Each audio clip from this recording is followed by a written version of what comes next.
Daiwan stared at his screen and rubbed his tired eyes. He had been working for 12 hours straight at the monitoring station called Jiangsong, floating in the empty space between stars. His job was simple but boring. Listen to the cosmic noise and look for anything unusual. Most days he found nothing but static and the hum of distant stars. Tonight was different. A pattern appeared on his screen. It repeated every 47 seconds, like a heartbeat. Daiwan sat up straight and adjusted his equipment. The signal was old. Very old.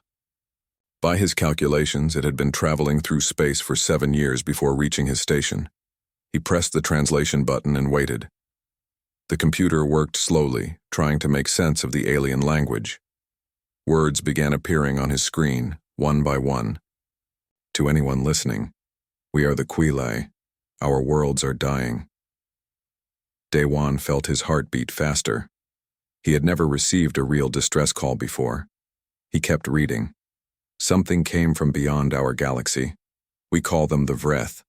They consume everything. Our cities are gone. Our children are hiding underground. We have no weapons. We never needed them before.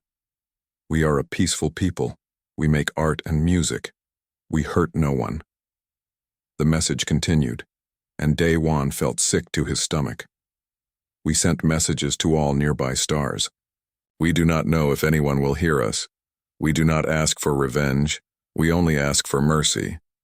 If you can save even one of us, even one child, we will be grateful forever. Please. We are dying. Our song is ending. Please hear us." Then the message repeated from the beginning. Daiwan immediately contacted Earth Command. Within an hour, Captain Hyunwoo was in a video conference with him. The captain had a serious face and gray hair at his temples. He listened to the entire message without speaking. "Play it again," Hyunwoo said quietly. Daiwan played the message 3 more times. Each time, the captain's expression grew darker. "This was sent 7 years ago?" Hyunwoo asked. "Yes, sir. The Velrin system is 6.8 light-years away. The message took that long to reach us." Hyunwoo closed his eyes for a moment. "Then they are probably already dead." "Probably, sir. Send me all the data. I will take this to the Council immediately." 3 days later, the United Earth Council held an emergency meeting. Daiwan watched the news broadcasts from his station. The council debated for 18 hours. Some members said it was too late, that the Quilai were already extinct. Others said Earth could not afford to send military forces so far away. Still others argued that humanity had a moral duty to respond. In the end, the vote was close, but the decision was made. Earth would send a rescue fleet to Velrin. Captain Hyunwoo was given command. He began assembling his team immediately. He chose Lieutenant Jiwon as his tactical officer. She was young but brilliant, known for solving impossible problems. He chose Dr. Minho as the chief scientist. Minho had spent his career studying alien life forms and how they could survive in different environments, and he chose Sergeant Bora to command the Marine forces. Bora was tough and fearless, respected by every soldier who served under her. The fleet consisted of 12 ships. The flagship was called Guardian, a massive vessel designed for both combat and rescue operations. The other ships carried soldiers, medical supplies, and equipment for evacuating survivors. On the day before departure, Hyunwoo gathered his senior staff in the briefing room. Lieutenant Ji-won pulled up a holographic map of the Velrin system. 3 planets, she explained, pointing at the glowing spheres. All 3 were inhabited by the Quilai. Total population was estimated at 4 billion before the attack. 4 billion, Sergeant Bora repeated softly. "And we are bringing 4,000 soldiers. We do not know what we will find when we arrive," Hyunwoo said. "The distress call is 7 years old. Even with our fastest ships, it will take us 3 years to reach Velrin. That means 10 years will have passed since they sent their message." Dr. Minho spoke up. 10 years is a long time. If these Vreth creatures are as destructive as the message suggests, there may be nothing left to save." "Then we will bear witness," Hyunwoo replied firmly. "And if any Vreth remain, we will make them pay for what they have done." Ji-won looked uncomfortable. Sir, we know almost nothing about the Vrith. We do not know how they fight, how they think, or even what they look like. How can we prepare for an enemy we have never seen? Hyunwoo stood and walked to the window. Outside, stars filled the darkness like scattered diamonds. The Kilai described them as consumers. They eat entire worlds. That tells us something important. They are biological, not mechanical. They need to feed, and anything that needs to feed can be killed. He turned back to face his team. We are not going to Velrin to study these creatures or negotiate with them. We are going to destroy them. Every last one, if possible. The Kilai asked for mercy. We will give it to them, one way or another. Sergeant Boris smiled grimly. My soldiers are ready, Captain. Good. We leave at dawn. That night, Hyunwoo could not sleep. He sat in his quarters and recorded a video message. He knew it would be sent back to Earth and stored in the military archives. This is Captain Hyunwoo of the Earth Defense Corps, he began. Tomorrow we depart for the Velrin system to respond to a distress call from an alien species called the Quilai. We do not know what we will find there. We do not know if we are a rescue mission or a revenge mission. Perhaps we are both. He paused and chose his next words carefully. The Kilai are peaceful. They have no weapons and no warriors. When death came for them, they could only hide and pray. They sent their message to the stars, hoping someone would hear. Someone did. We did. Hyunwoo looked directly into the camera. Humanity has been tested many times throughout our history. We have faced plagues, wars, and disasters. We have survived because we refuse to give up, even when hope seems lost. The Quilai asked if anyone would come to save them. The answer is yes. We are coming. We are 3 years away, but we are coming. If there are any Quilai still alive when we arrive, they will learn that they are not alone in the universe. And, if the Vreth are still there, they will learn something too. He stopped the recording and sent it to Earth Command. Then he went to the observation deck and looked out at the stars one more time before the journey began. Somewhere out there, 6.8 light-years away, a world was dying. Or perhaps it was already dead. Either way, humanity was coming. For the first time in history, Earth would answer a distress call from another species. Hyunwoo wondered what they would find in the Velrin system. He wondered if any Quilai children still survived underground, waiting for a rescue that might never come. He wondered if the Vreth would still be there, feeding on the corpse of a civilization. Most of all, he wondered if 12 ships and 4,000 humans would be enough. The next morning, the fleet departed. One by one, the ships activated their faster-than-light drives and disappeared into the void. The journey to Velrin had begun. In his cryo-sleep pod, as the freezing process slowly shut down his body, Hyunwoo had one final thought. The Kilai had pleaded to the stars for mercy. They would get their answer, for better or worse.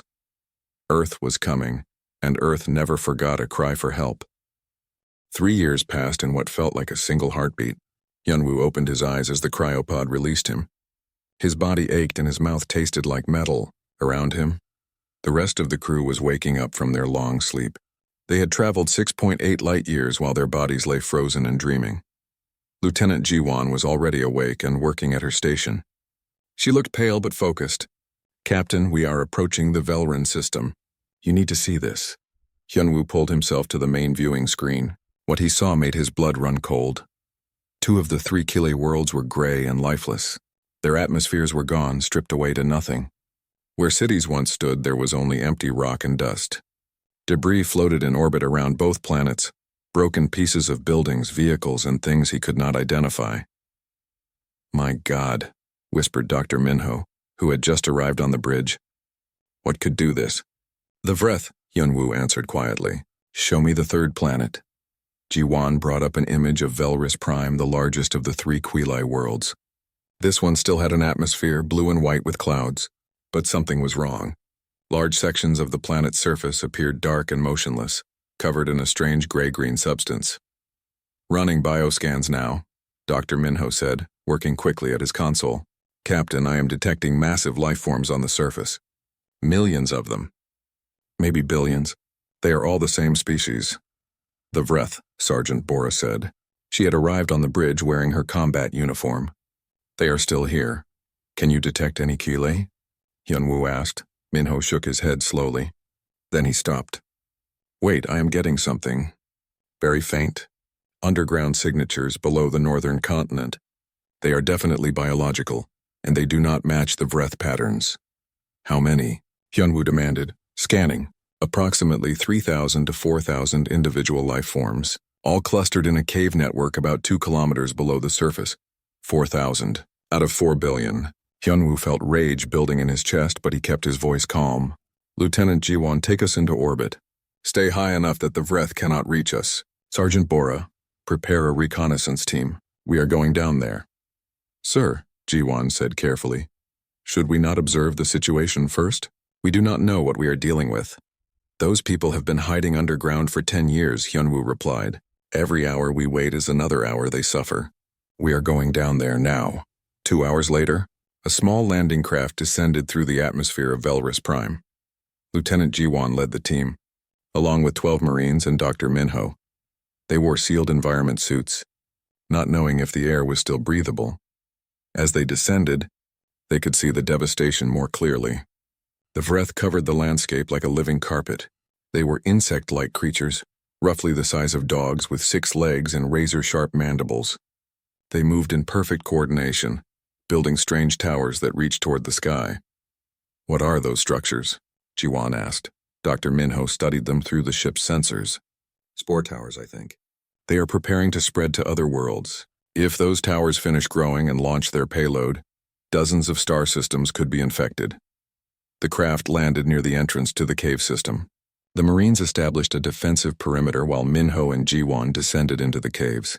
They followed a narrow tunnel that went deeper and deeper into the earth. The walls were carved with beautiful images, artwork created by the Keeley in happier times. After 20 minutes of walking, they reached a large chamber, and there they found them. The Keeley were unlike any species humans had encountered before. They stood on 2 legs like humans, but they resembled deer more than people. Their bodies were covered in soft fur that glowed faintly in the darkness. From their heads grew elegant antlers that pulsed with gentle light. Their eyes were large and dark, filled with sadness and fear.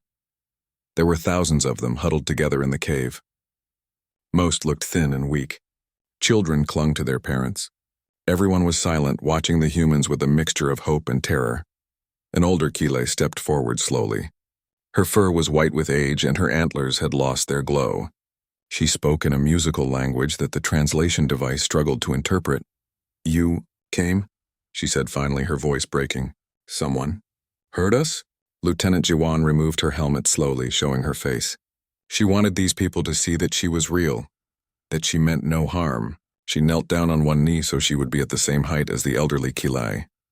We heard you, Jiwon said softly. My name is Jiwon. I am from a world called Earth. We received your message. We came as fast as we could. I'm so sorry we are late. The elderly Keeley, whose name was Sylvanai, began to cry. Tears rolled down her fur and dropped to the stone floor. We thought everyone had forgotten us. We thought the universe did not care. We care, Jiwon said. How many of you are left? 3,600, Sylvanai replied. That is all. From 4 billion souls, only this many remain. The rest are gone. All gone. Jiwon felt her own eyes filling with tears. She reached out and gently took Sylvanai's hand. You are not alone anymore. We are going to get you out of here. Dr. Minho was scanning the survivors with his medical equipment. He pulled Jiwon aside and spoke quietly. They are starving.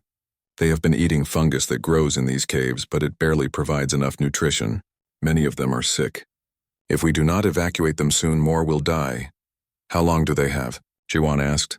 Weeks, maybe a month. Jiwon contacted Captain Hyunwoo on the Guardian. Sir, we have found the survivors. Approximately 3,600 individuals. They need immediate medical attention and evacuation. Understood, Hyunwoo replied. Begin evacuation procedures. We will... An alarm interrupted him. Captain, called the sensor officer on the bridge. The Vreth are moving.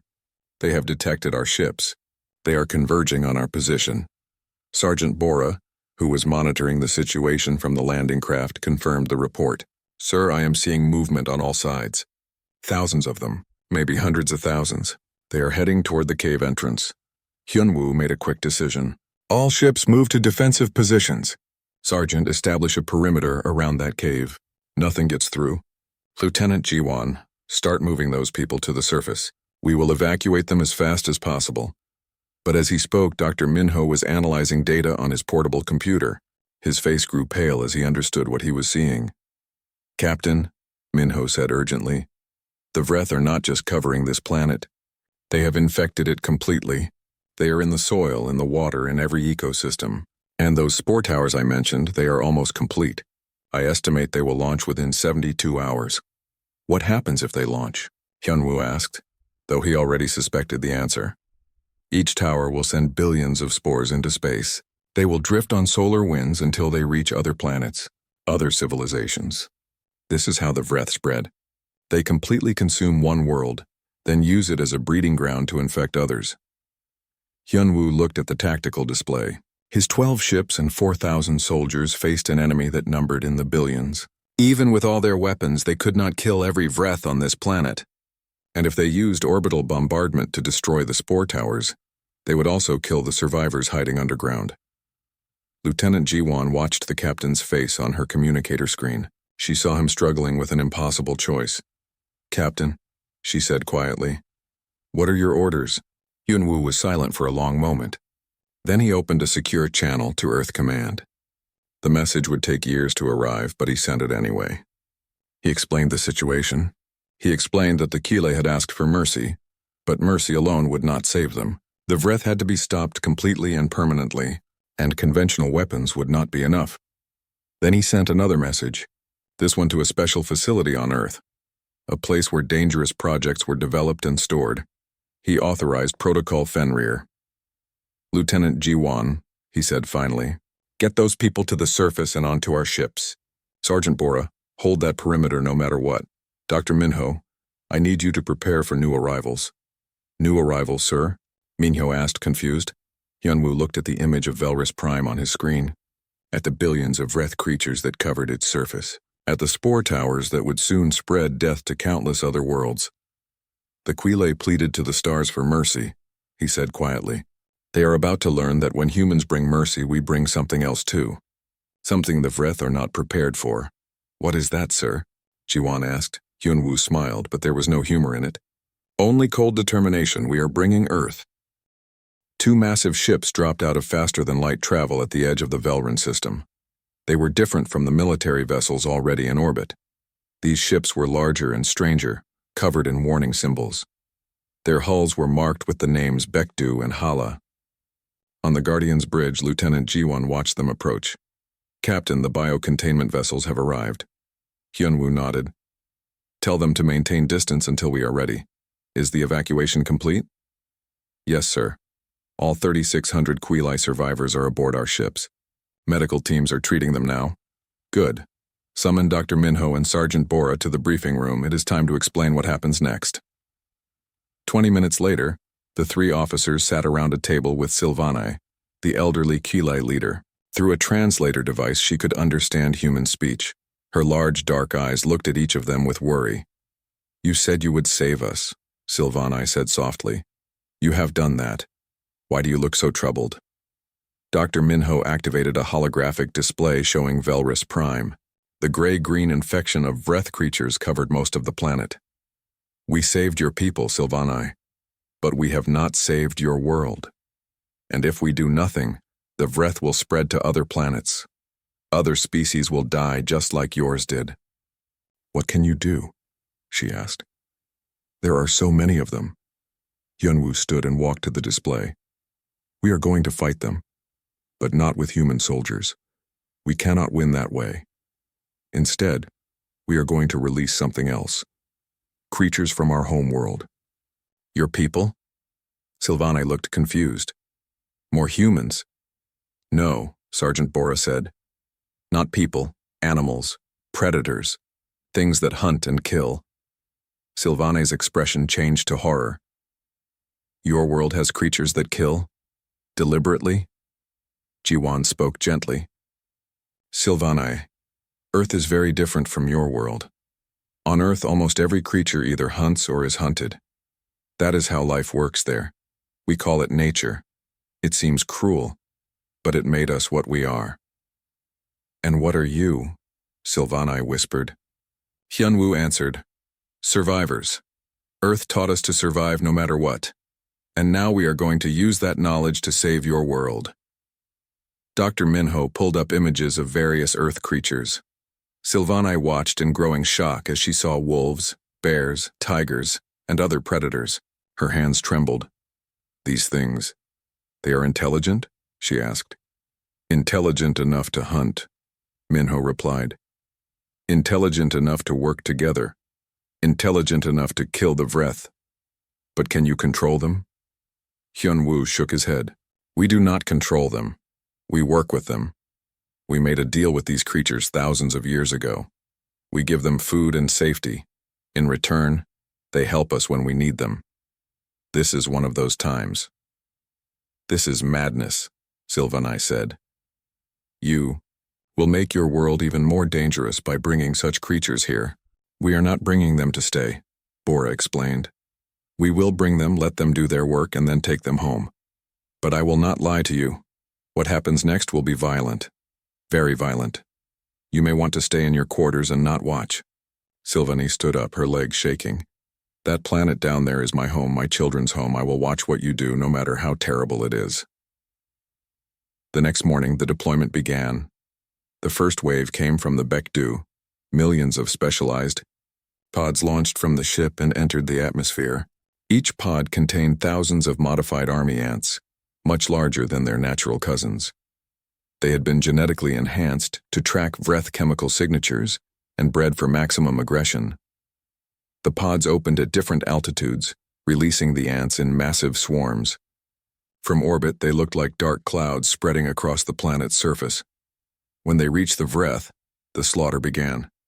The ants swarmed over Vreth drones by the thousands. Each ant was small, but together they were unstoppable. They tore into the Vreth with mandibles that could cut through organic armor. The Vreth tried to fight back, but for every ant they killed, 100 more took its place. Next came the hornets. These were not the tiny insects humans swatted away on Earth. These hornets were as large as birds, with armor-plated bodies and stingers that injected powerful venom. They flew in coordinated groups, targeting the Vreth's flying forms and the precious spore towers. Sylvani watched from the Guardian's observation deck. She saw the hornets dive and strike, saw the Vreth towers crumble and fall. "How did you make these creatures?" she asked Minho, who stood beside her. "We did not make them," he explained. "We only enhanced what already existed. These insects have been hunting and killing for millions of years. We just helped them get better at it." "Your world must be a nightmare." Minho smiled sadly. "Sometimes it is. But it also made us strong. And right now, you need that strength."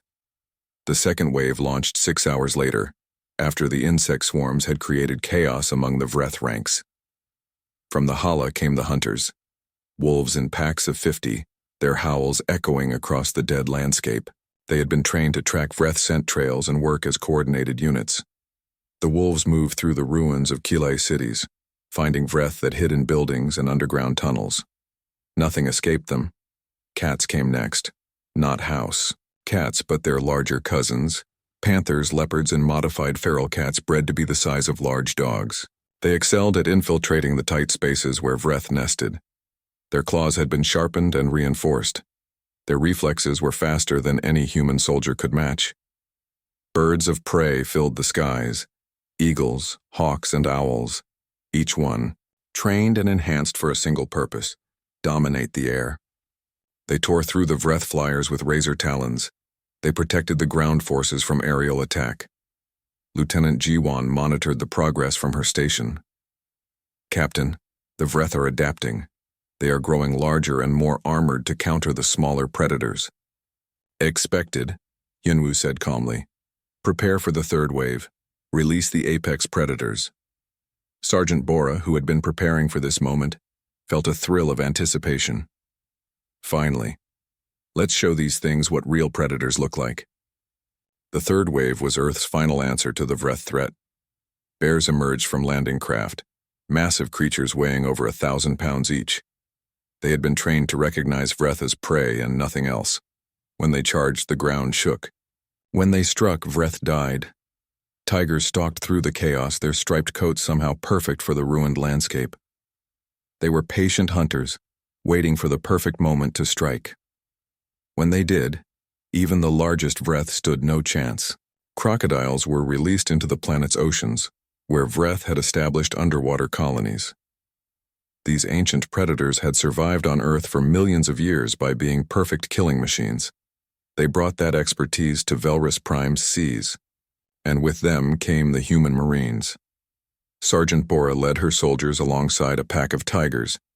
It was a strange sight, humans and beasts fighting side by side.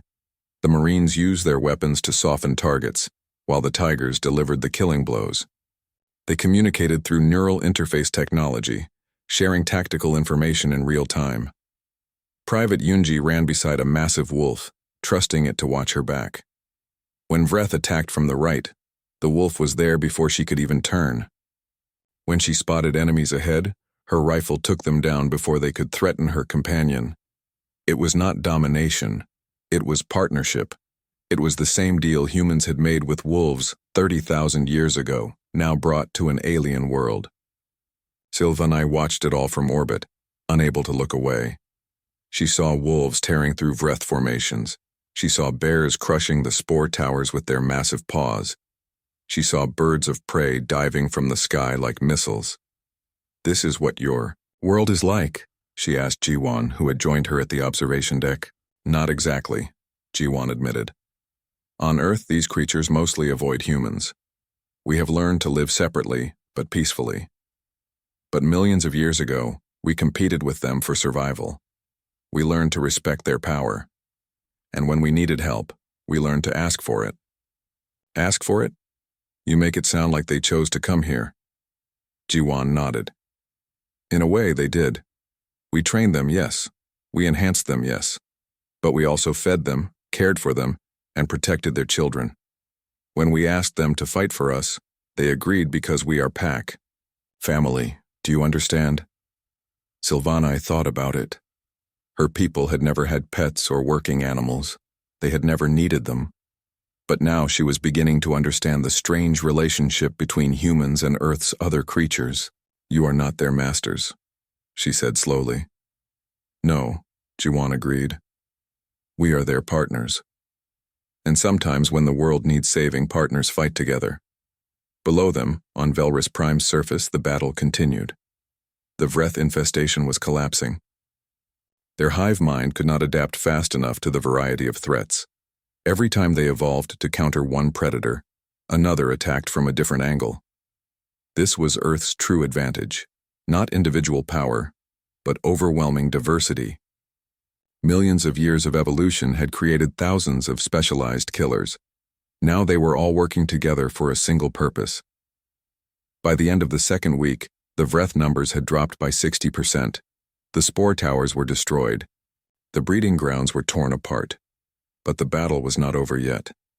The Vreth had one final trick to play, one last desperate move that would test humanity and Earth's creatures to their absolute limit. In the largest Vreth hive, deep underground. Dr. Minho saw it first on his monitoring equipment. Deep underground in what had been the largest Vreth breeding hive, something massive was forming. All the remaining Vreth on the planet were converging on that single location, their bodies merging together. "Captain," Minho said urgently, "the Vreth are doing something. They are combining into a single organism." Hyunwoo studied the data. "How large?" "I cannot get an exact reading, but based on the mass, at least 500,000 individual Vreth creatures are merging. Sir, this is not normal behavior for them. This is desperation." Lieutenant Jiwan pulled up thermal imaging. "It is growing fast. Whatever it is, it will be enormous." 2 hours later, the thing emerged from the ground. It was a mountain of living flesh, teeth, and claws. It stood as tall as a 20-story building and was just as wide. Thousands of mouths covered its surface, screaming in rage. Hundreds of eyes looked in all directions. It had no definable shape. It was simply mass and hunger and violence all compressed into one impossible form. The Vreth superorganism took a step forward, and the ground shook. Then it began moving toward the valley where the Kile survivors had hidden for so many years. Somehow it knew where they had been. It was going there to finish what the Vreth had started a decade ago. "All forces, pull back," Hyunwoo ordered immediately. Get our people to safety. Captain, Sergeant Bora said over the communication channel. If that thing reaches the cave system, it can collapse it. Even though the Keeley are gone, we have equipment and supplies stored there. Plus, if it gets that far, it will be within range of our orbital ships. Hyunwoo understood what she was suggesting. You want to stop it? I want to try, sir. Sergeant, you do not have the firepower to kill something that size. No, sir. But I have something better. I have soldiers who do not know how to quit. And I have Earth's creatures who do not understand the concept of impossible. Give me permission to try. Hyunwoo looked at the tactical display. He could order an orbital strike and destroy the creature, but that would also kill Bora and anyone with her. On the other hand, if he did nothing and the creature destroyed their ground installations, the fleet would be vulnerable. How long do you need? He asked. Long enough for the Keelai to get far away. Long enough so they never have to fear the Vreth again. Sir, these people suffered for 10 years. Let me give them peace. Hyunwoo closed his eyes briefly. Then he opened them and made his decision. Do it! Buy us time, Sergeant! The fleet will be ready to provide support. Understood, sir. Bora out. Sergeant Bora stood in the valley with 400 Marines, the survivors of 2 weeks of brutal combat. They were exhausted, low on ammunition, and facing an enemy that seemed unstoppable. But none of them suggested retreating. Beside them stood thousands of Earth's creatures. Wolves and bears, tigers and cats, birds of prey circling overhead. They had been fighting alongside the humans for weeks now. They were tired too, but they remained. Private Yoonji checked her weapon and looked at the wolf that had saved her life 3 times already. The wolf looked back at her with intelligent eyes. They did not need words to understand each other. Do you think we can stop it? Yoonji asked Corporal Jihoon, who stood nearby. Jihoon laughed without humor. Probably not, but we can slow it down. That is what humans do best. We survive. We endure. We buy time for others to escape. It is what we have always done. Specialist Subin was coordinating with the wolf packs through neural interface technology. Packs are in position, she reported to Bora. They know what to do. Bora nodded and opened a channel to all her forces. Listen up, everyone. That thing coming toward us is the last major Vreth presence on this planet. If we stop it here, the war is over. The Keelai can go home. Other worlds will be safe. But stopping it means standing our ground against something bigger and meaner than anything we have faced before. She paused and looked at the faces around her. Young faces, scared faces, determined faces. I am not going to lie to you, Bora continued. Some of us will not survive this. Maybe none of us will. But the Keelai will live. Billions of people on other planets will never know the Vreth existed. That is what we are buying with our stand here today. That is what makes it worth it. She raised her rifle. Humanity does not surrender. Earth does not give up. Let us show this thing what that means. For Earth! For Earth! The Marines shouted back. The Vreth superorganism entered the valley like a living tsunami. It crushed everything in its path. The ground cracked under its weight. The air filled with the sound of its countless mouths screaming. Fire! Bora ordered. 400 rifles opened up simultaneously. Missiles streaked from launchers. Explosives detonated against the creature's surface. They damaged it, but it did not stop. It did not even slow down. The wolves attacked next, 50 packs, each working in perfect coordination. They darted in and out, tearing chunks from the creature's lower body. Each bite was small, but there were hundreds of wolves and they never stopped moving. Bears charged from the flanks, their massive paws crushing appendages and tearing through flesh. Tigers leaped onto the creature's body, climbing up its surface and finding weak points to attack. Birds of prey dove from above, targeting the creature's eyes. Every eye they destroyed made it harder for the superorganism to see and coordinate, but it was not enough. The creature kept advancing, kept growing, kept absorbing damage and regenerating. We are not stopping it, Jihoon reported grimly. It is healing faster than we can hurt it. Bora watched the tactical display. The creature was only 500 meters away now. In minutes it would reach their position. Then she heard Captain Hyunwoo's voice. Sergeant Bora, fall back immediately. We are preparing an orbital strike. Negative, sir, Bora replied. There are too many of our people here. Too many animals. We need more time to evacuate them. There is no more time. Then we buy some, sir. Bora cut the communication and turned to her Marines. All human personnel fall back to the cave entrance. Get inside and seal the door. That is an order. Yoonji looked at her in shock. Sergeant, what about you? I will be right behind you. Now go. The Marines began retreating, but they moved slowly, reluctantly. They did not want to abandon their commander, but the animals did not retreat. The wolves, bears, tigers, cats, and birds stayed in formation. They positioned themselves between the Marines and the advancing creature. Bora suddenly understood.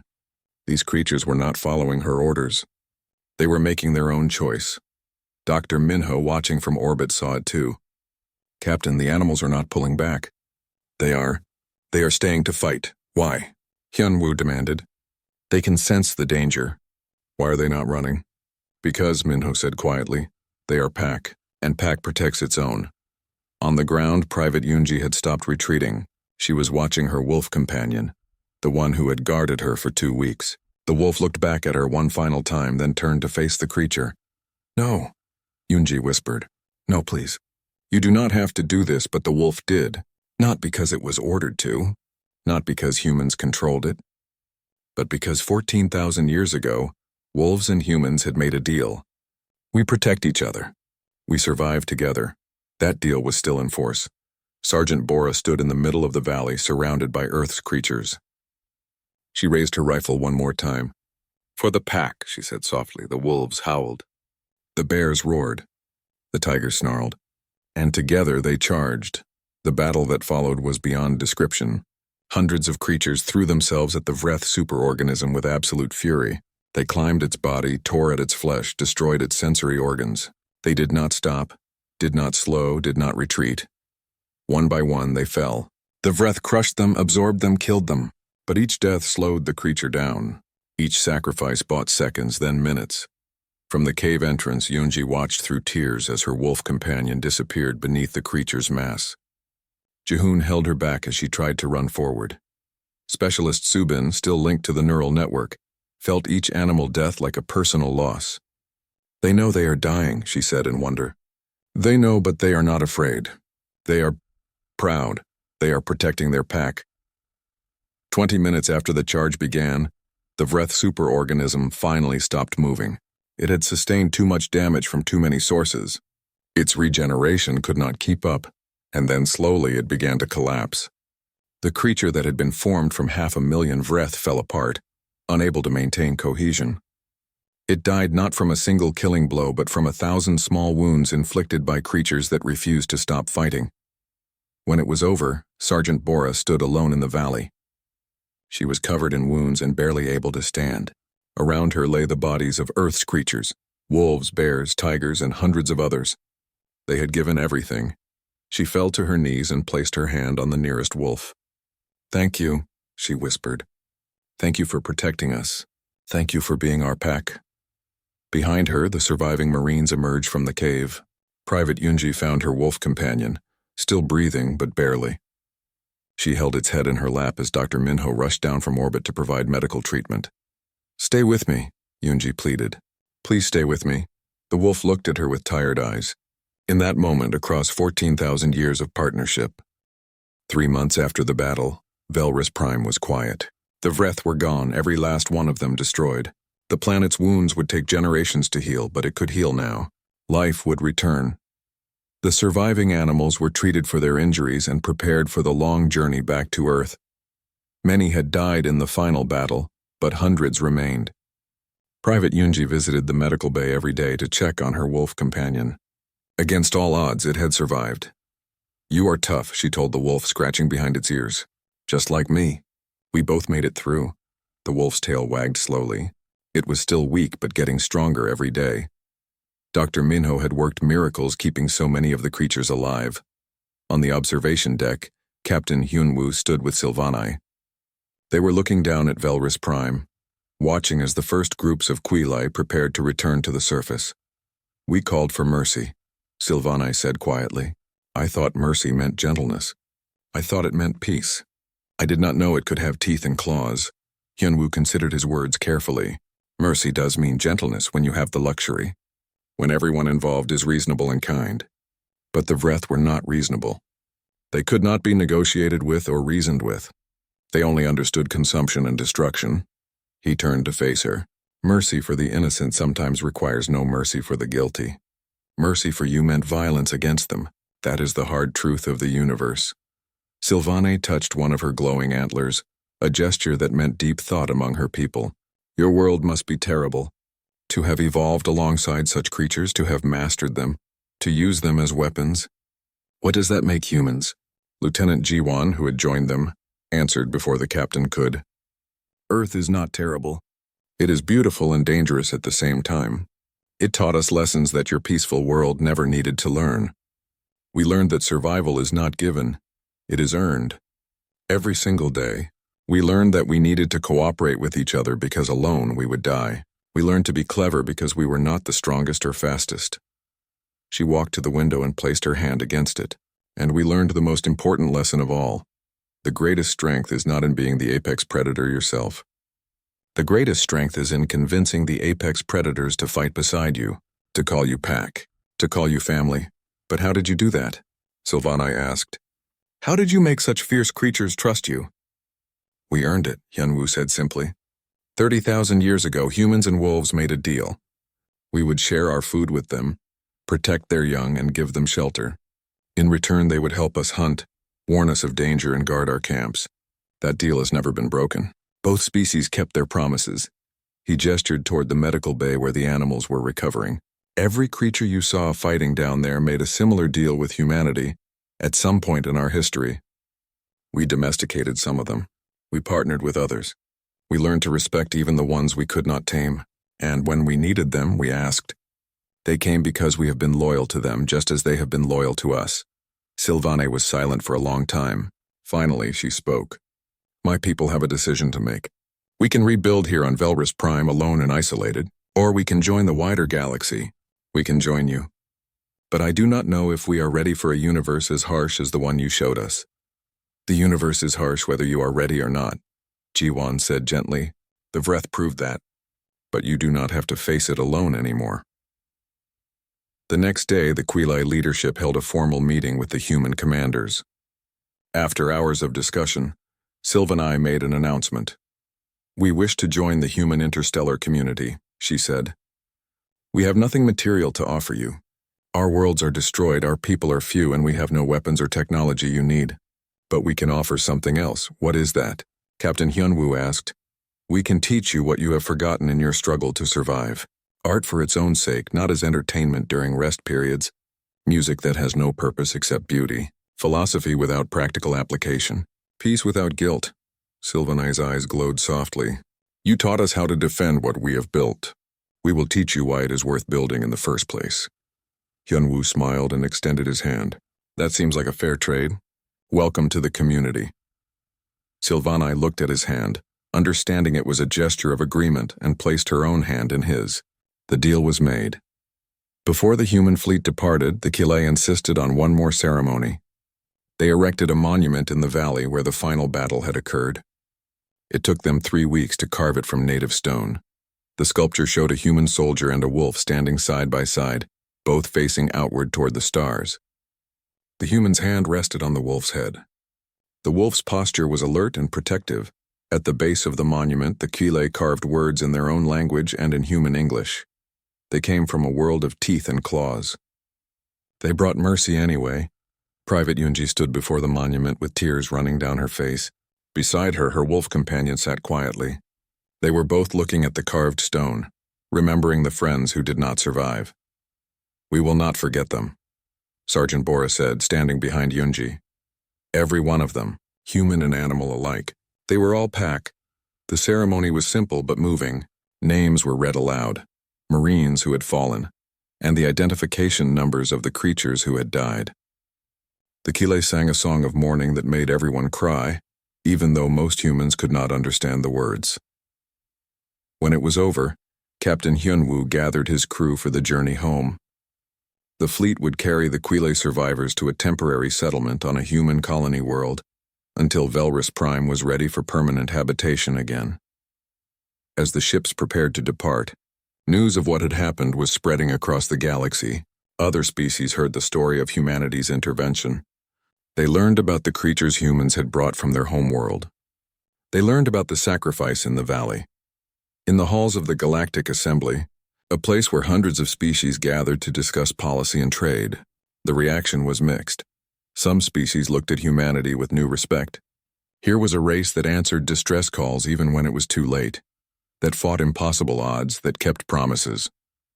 Other species looked at humanity with fear. What kind of world produced such aggressive creatures? What kind of people could convince apex predators to fight and die for them? Was humanity itself a threat? Ambassador Seojun, Earth's representative to the Galactic Assembly, addressed these concerns directly. He was an old man with white hair and a steady voice. He had been a soldier once before becoming a diplomat. You ask what makes humans dangerous, Seojun said to the gathered species. I will tell you. We are dangerous because we remember what it is like to be prey. We remember what it is like to be afraid. We remember what it is like to huddle in caves while predators prowl outside. He paused and looked around the chamber, and because we remember those things, we have decided that no one else should have to feel that way, if we can prevent it. The Kile called for help. We answered. That is what we do. That is who we are. A representative from another species, a peaceful race similar to the Kile, asked, but at what cost? You brought violence to end violence. You brought predators to fight predators. Where does it end? It ends when the innocent are safe, Seojun replied. It ends when the aggressor is stopped. It ends when peace is possible again. Yes, we brought violence, but we brought it in service of mercy. If that makes us monsters in your eyes, so be it. But the Kile are alive and the Vreth are not. I think we made the right choice. The debate continued for days, but slowly more species began to agree with Earth's position. The galaxy was not a safe place. Peaceful civilizations needed protection, and humanity had proven it would provide that protection, even at great cost to itself. Several species formally requested treaties with Earth. They wanted military alliances, defense pacts, and cultural exchanges. Humanity carefully considered each request. Back on Earth, the returning heroes received a mixed reception. Some people celebrated them as saviors. Others questioned whether it was right to risk human lives for alien species they had never met. In a quiet ceremony at a military cemetery, Private Yunji helped bury the cremated remains of the creatures that had died on Velris Prime. Each one received a marker with their identification number and the words, loyal to the end. Her wolf companion, now fully recovered, sat beside her throughout the ceremony. When it was over, Yunji knelt and hugged the wolf tightly. You did not have to fight for them, she whispered. You did not even know the Kile. Why did you do it? The wolf, of course, could not answer in words, but Yunji felt like she understood anyway. The wolf had fought because humans asked it to. Because pack protects pack. Because that was the deal, and the deal was sacred.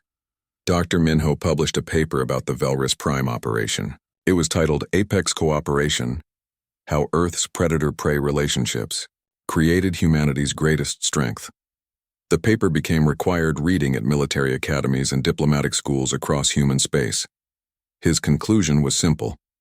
Humanity's true advantage is not in our weapons or our intelligence. It is in our ability to form bonds across species barriers. We are pack builders. We are alliance makers.